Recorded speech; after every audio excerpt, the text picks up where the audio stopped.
بہشت نوجوانوں کا ہے شاہ حسین، لگائے کیوں نہ نعرہ واہ واہ حسین، تابد جو حق پرست ہے وہی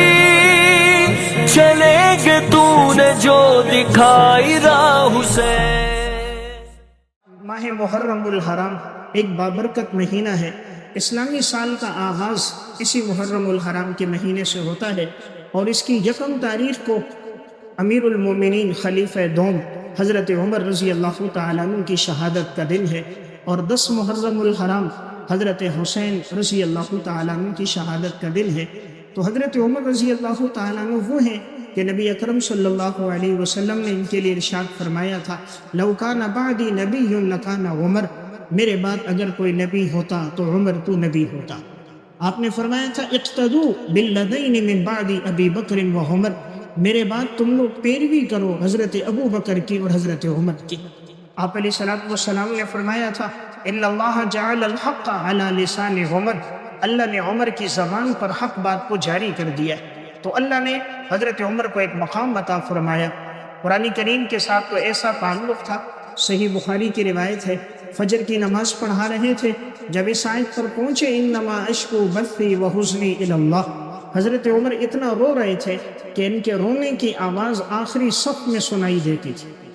اتنا رو رہے تھے آخری صف میں سنائی دے رہی تھی۔ تو حضرت عمر کی شہادت بھی فجر کی نماز میں ہوئی، قرآن کی تلاوت کر رہے تھے، ابو لؤلؤ فیروز مجوسی بدبخت نے نماز میں حملہ کیا، آپ زخمی ہو گئے، اور یکم محرم الحرام کو آپ شہید ہو گئے، اور اللہ نے اعزاز عطا فرمایا۔ نبی اکرم صلی اللہ علیہ وسلم کے پہلو میں آرام فرما رہے، اس جگہ میں آرام فرما رہے جو ما بین بیتی و منبری روضۃ من ریاض الجنہ، میرے گھر اور منبر کے درمیان کا حصہ جنت کے باغوں میں سے ایک باغ ہے۔ اسی محرم کی 10 تاریخ کو حضرت حسین رضی اللہ تعالیٰ عنہ کی شہادت کا دن ہے۔ نبی اکرم صلی اللہ علیہ وسلم نے فضائل بیان فرمائے حضرت حسن اور حسین کے۔ آپ نے ارشاد فرمایا جنت کے نوجوانوں کے جو سردار ہوں گے حسن اور حسین سے،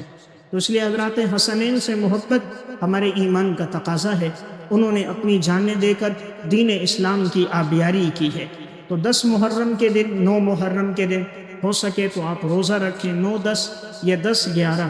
2 دن روزہ رکھنا مسنون عمل ہے،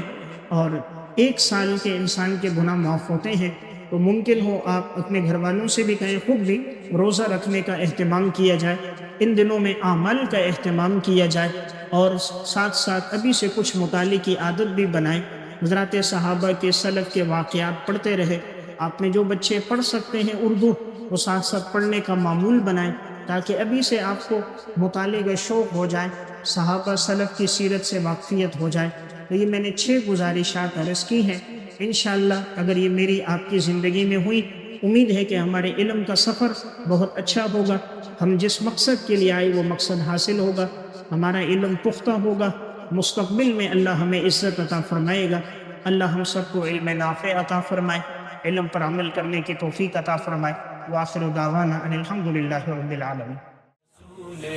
ہمارے دل کا چین ہے حسین سا کوئی کہا، حسین تو حسین ہے، حسین سا کوئی کہا، حسین